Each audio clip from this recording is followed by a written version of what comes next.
এই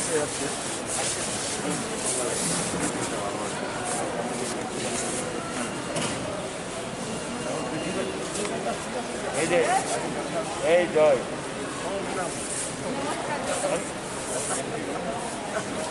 ওনার তো গাড়ি গাড়িতে ঠিক আছে গাড়ি আছে তুমি না কি এসছে আমাদের আরে আমাদের ছাত্র আছে তো রাকেশ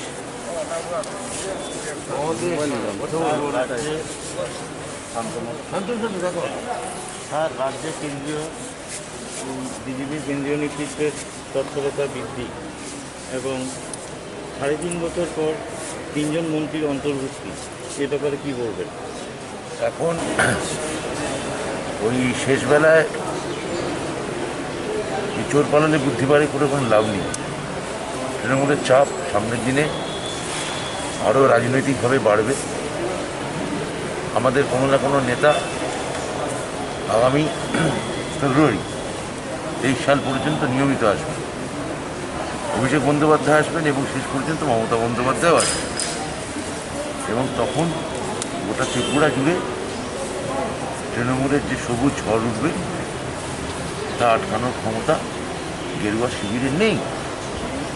ফলে এখন মন্ত্রিসভা সম্প্রসারণ করুন, মন্ত্রিসভা রদবদল করুন, মন্ত্রিসভা সংকোচন করুন, মন্ত্রিসভা বিয়োজন করুন। এই সংকোচন, সংযোজন, বিয়োজন এসবে কিচ্ছু যাবে আসবে। এর মূল কারণ কি তৃণমূল কংগ্রেস?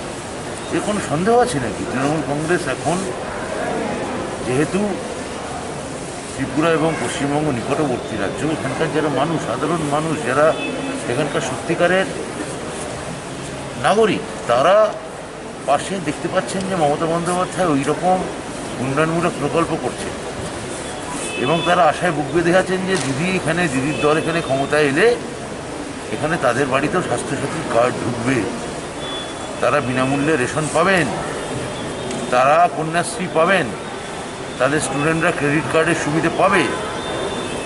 এই যে নানা রকম প্রকল্প, নানা রকম সুযোগ সুবিধে, এটা তো এখানে দেওয়া হয়নি, বিজেপি দিতে পারেনি এবং রাজনৈতিকভাবে যেহেতু দিতে পারেনি ফলে খুব স্বভাবতই তারা তৃণমূলকে ভয় পাচ্ছে, কেননা পশ্চিমবঙ্গে তৃণমূল এগুলো করেছে।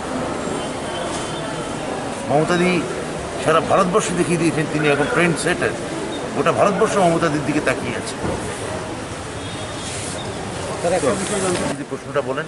বিধায়ক সুদীপ রায় বর্মন কালকে এই বিষয়টা নিয়ে তুলে ধরেছেন যে পশ্চিমবঙ্গে যেরকম তৃণমূল সুন্দর করে ভালো গণতান্ত্রিক পদ্ধতিতে ওরা জয়ী হয়েছে, সেম ত্রিপুরায় বিরোধী। না, আমি তো বললাম বিজেপিতে অনেক গুরুত্বপূর্ণ ভালো ভালো নেতা আছেন যারা এই এই এই এই তানাশাহী তন্ত্র মানতে পারছেন না। তাদের অনেকে আমাদের সঙ্গে যোগাযোগ করছে। আমাদের কাজ সবার সঙ্গে ডায়ালগ ওপেন রাখা, কাকে নেব কাকে না নেব সেটা তো আমাদের উচ্চ নেতৃত্ব ঠিক করবে।